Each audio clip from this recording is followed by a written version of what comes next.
Une fois les règles posées, il est souvent nécessaire une petite suffisance et nous allons mettre l'accent sur ce point demain. Et je voudrais dire de toute façon que vous qui êtes dans l'action, dans la profession, dans une profession qui accompagne les affaires, vous qui êtes si essentiel, j'en sais quelque chose à mon cabinet d'avocat avec mon expert comptable, voyez-vous. Et nous attendons à avoir des propositions concrètes de votre point de vue. Qu'est-ce qu'il faut faire par rapport au sujet qui nous occupe, les secteurs informels? Que fait-on pour que ce secteur soit vraiment un secteur moteur, un secteur de progrès qui accompagne le progrès? Tout le monde le dit, parce que ça s'impose à la vue, c'est objectif. Pour la première fois de son histoire, l'Afrique a pris un tournant économique très positif. Il y a 20 ans, 21 ans, lorsqu'on a créé l'OADA, j'étais dans un pays en Amérique, là-bas, personne ne payait un copec pour venir en Afrique, pour parler de l'Afrique. Ce n'est plus le cas aujourd'hui. Donc la situation a vraiment changé. Mais cela ne signifie pas que nous n'avons pas de défis à relever. Nous avons, par exemple, pour ne parler que de ça ici, le défi du secteur informel à relever. Et si nous ne réglons pas ce problème, je ne sais pas si le cap pourra être maintenu par le pays. Donc il est très important que des acteurs comme vous puissiez faire des observations, des propositions très concrètes dont tous les acteurs pourront se servir. Je rappelle tout simplement que nous, à l'OADA, nous avons une délégation de pouvoir de nos parlements, puisque nous posons des règles. Et que tout ce que vous direz et qui appellera qu'on réajuste les règles, eh bien, nous les attendons avec beaucoup d'attention.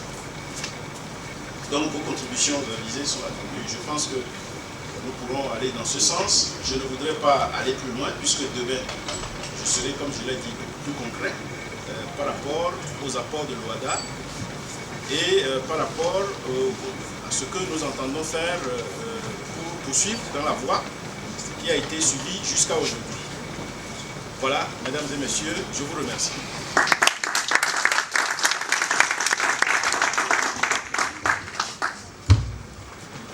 Merci beaucoup, monsieur le secrétaire permanent. Je vais à présent demander à monsieur le professeur Amadou Ali Baye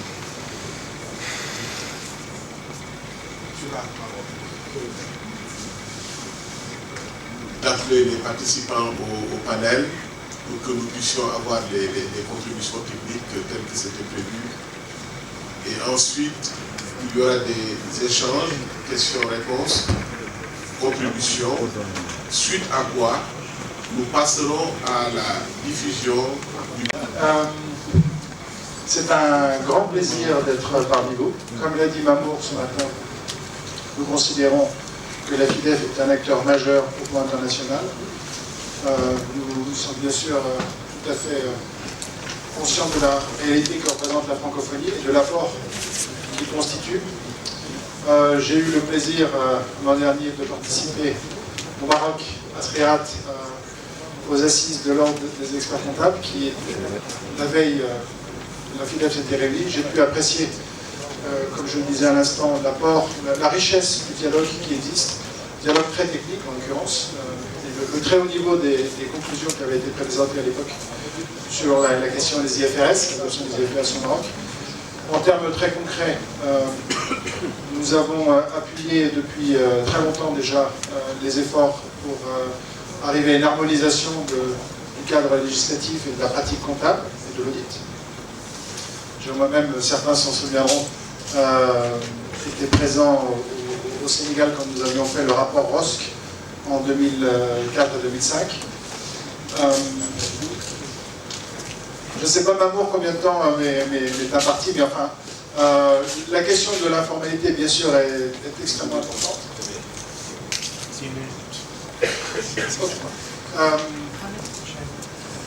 Je ne sais pas où est Eric, mais je vais essayer de représenter fidèlement ce qu'il aurait dit. Alors, la question de l'informalité est une question très importante. Je pense que, comme ça a été dit ce matin, L'approche, bien sûr, ce n'est pas de, si je peux employer un mot un peu dur, ce n'est pas de combattre le secteur informel, mais c'est d'aider le secteur informel sous deux angles. D'une part, l'aider, l'accompagner dans la transition vers le secteur formel, mais d'autre part, reconnaître que cette transition prendra beaucoup de temps et que se contenter d'une politique axée exclusivement sur la transition serait insuffisant et qu'il faut aider le secteur informel. Nos confrères aussi de la Banque africaine de développement ont beaucoup planché sur le sujet. Alors en français, ça ne rend pas très bien, alors est-ce que je vais me risquer à dire un anglicisme aux assises de la FIDEF, mais allez, il y a des angles. Il y a une expression que j'ai apprise récemment, tous ces mots d'ailleurs viennent du français, soit dit en passant, que nos amis anglais nous ont emprunté. Informal is normal, l'informel est normal. Alors, ça arrive mieux en anglais, mais c'est une réalité. Et donc, comme je le disais, nous souhaitons aider les pays partenaires à approcher cette réalité et à faire en sorte que le secteur informel soit un pourvoyeur d'emploi, soit un pourvoyeur de prospérité partagée et de réduction de la pauvreté.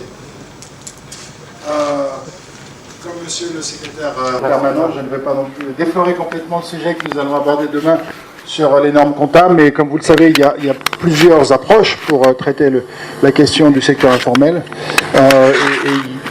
Dans la littérature, dans la recherche, de plus en plus, on se rend compte que c'est une combinaison d'actions qui peut apporter des résultats, tout en reconnaissant de toute façon que la prospérité économique, un environnement de croissance économique, bien sûr, sera favorable. Ça, c'est évident. Alors, bien sûr, dans le monde dans lequel nous vivons en ce moment, la croissance n'est pas présente partout. On a dit en Europe, on a très peu de croissance. J'en profite pour dire, alors je suis basé à Vienne et la question du secteur informel est une question qui préoccupe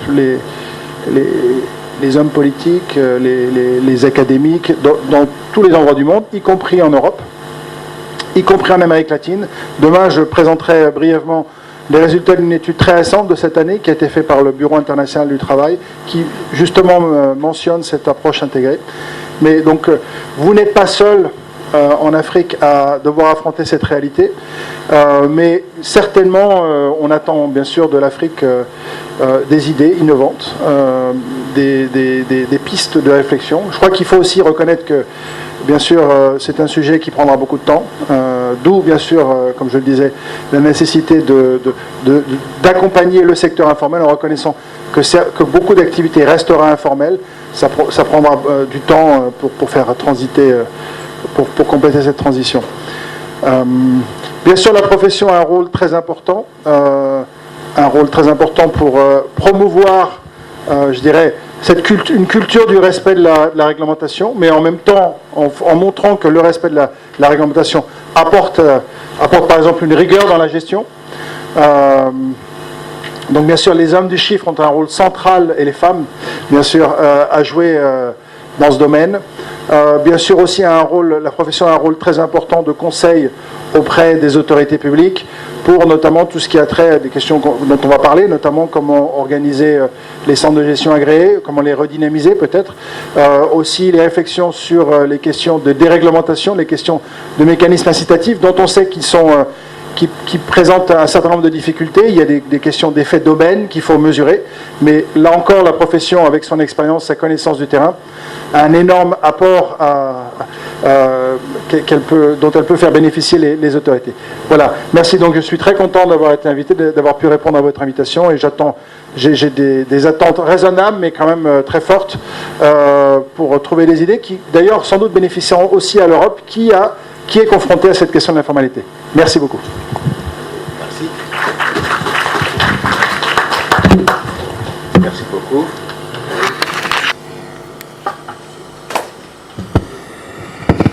Merci. Je vais donner la parole au Bénédicte.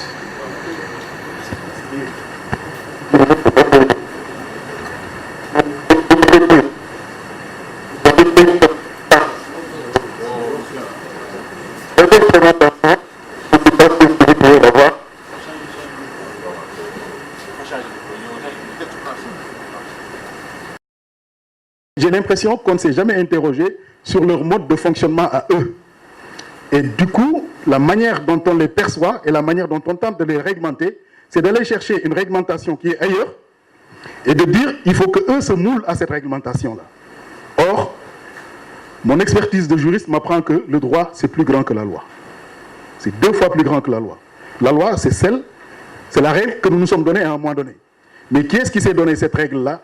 Est-ce que c'est une règle qui, aujourd'hui, relève, ou en tout cas provient du fonctionnement de la population, ou est-ce que c'est une règle qui est venue d'ailleurs et qu'on a essayé de donner, de mettre en place et de demander aux gens qui vivent dans le pays, moulez-vous à cela, essayez de faire cela.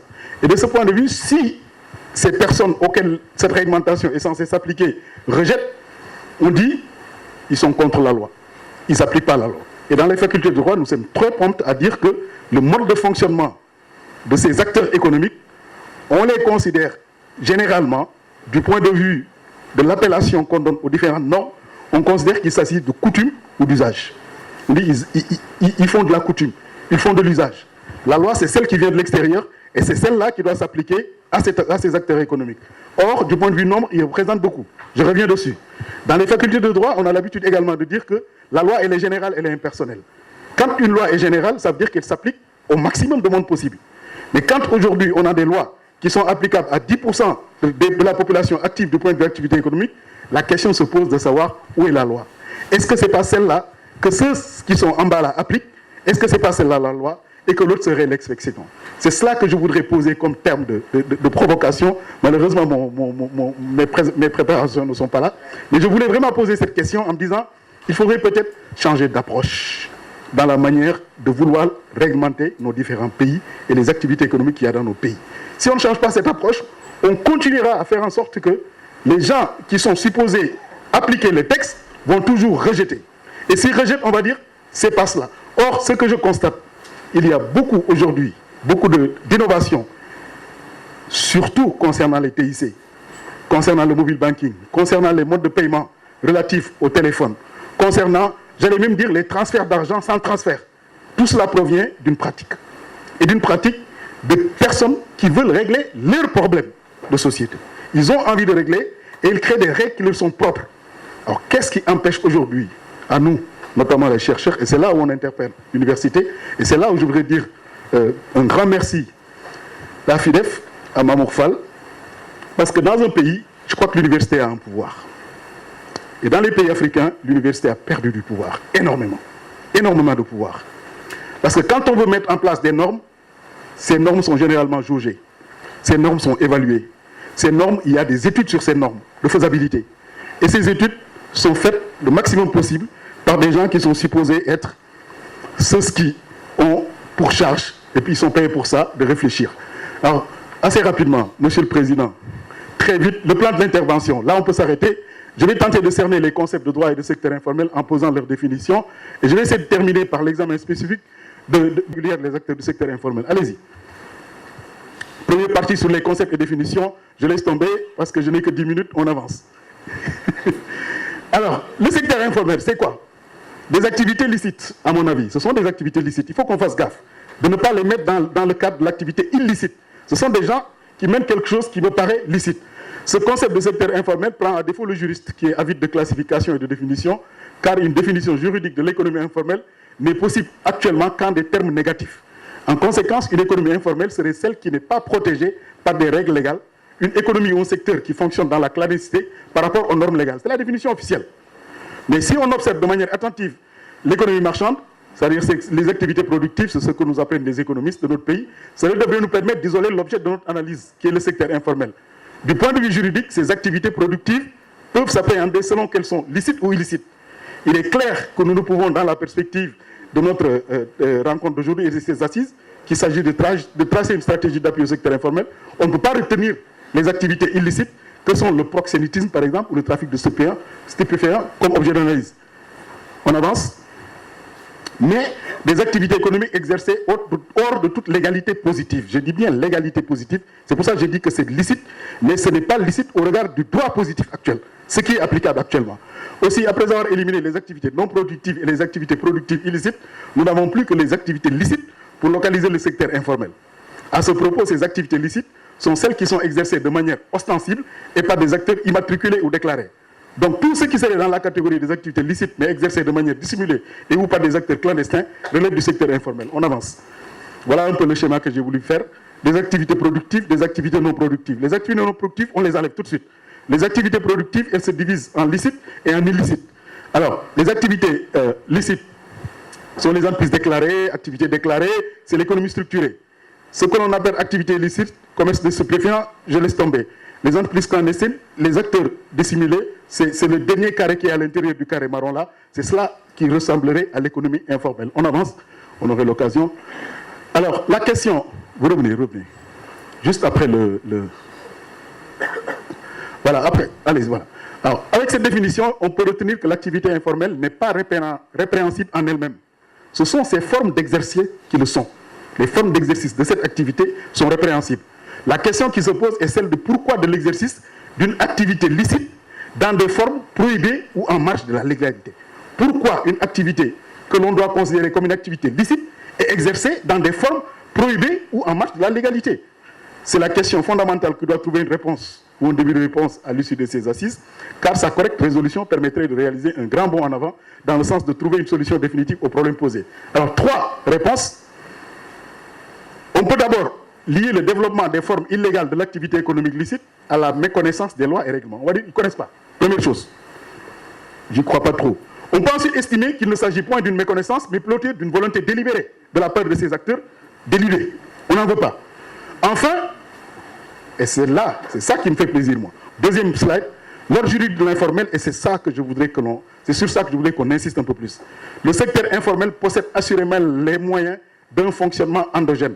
Un ordre juridique qui lui est propre, son propre droit du travail, son propre droit commercial et ses propres modes de financement.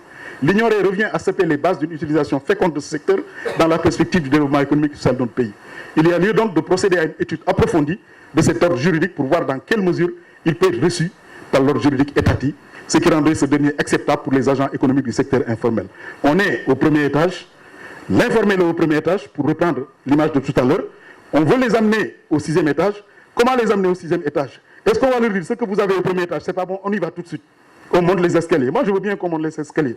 Mais monter les escaliers, ça veut dire également voir ce qu'ils ont déjà, pourquoi ils sont restés là-bas, si ça les arrange, pourquoi ne pas se dire on va réglementer ce qui vous arrange déjà, et à ce moment-là, vous sortirez devant tout le monde et vous exercerez vos activités au vu et au su de tout le monde. On y va. Pour conclure, on peut retenir que les activités de l'informel ne sont pas illicites, ce sont les formes d'exercice qui sont hors du droit positif. Et le droit auquel le secteur informel est rebelle, c'est le droit étatique qui est généralement produit pour les entreprises du secteur moderne et qui se trouve souvent être un droit d'emprunt. Le secteur informel sécrète son propre droit qui est encore méconnu. On avance. Incivisme fiscal, ça c'est juste l'exemple pour un peu provoquer mes amis de la DGID. Dans les pays africains, l'essentiel des recettes budgétaires provient des prélèvements obligatoires. Dès lors que l'économie ne produit pas suffisamment de ressources pour compenser par des rentrées de devises les importations. Au Sénégal, pour éviter de faire porter ce poids des prélèvements obligatoires à une frange des opérateurs économiques, une réflexion est menée depuis quelques années au sein de la DGID pour tenter de trouver une forme de fiscalisation de l'informel.